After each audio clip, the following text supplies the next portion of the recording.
Malta orange அந்த மாதிரி orange நீங்கள் கேட்டு வாங்கலாம். ஏன்னா அதில் வந்து ஆயில் நிறையா இருக்கும். அதனால அதை போட்டு கொஞ்ச நேரம் நல்லா பாயில் ஆகட்டும். அதுக்கப்புறம் எடுத்துகிட்டு பார்க்கலாம். அட்லீஸ்ட் ஒரு 10 to 15 மினிட்ஸ் நம்ம வந்து இது நல்லா பாயில் பண்ணட்டும். அதில் இருக்கக்கூடிய எண்ணெய்கள் மெயினாக வந்து விட்டமின் சி அதிகமாக இருக்கும் இதில்.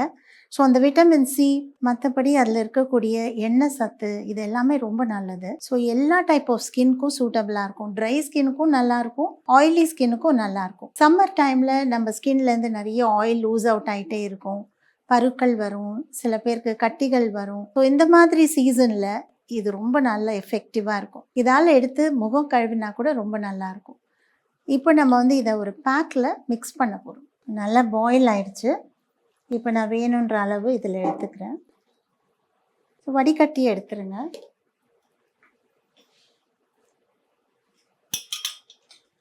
இந்த தண்ணியை நம்ம வந்து ஃபேஸ் பேக் மிக்ஸ் பண்ணுறதுக்கு யூஸ் பண்ணலாம். இப்போ நான் யூஸ் பண்ண போகிறது ஆரஞ்சு பீல் பவுடர். இந்த மாதிரி பல விதமான ஹெர்ப்ஸும் பவுடர் ஃபார்ம்லேயும் இருக்கும், ஹெர்ப் ஃபார்ம்லேயும் இருக்கும்.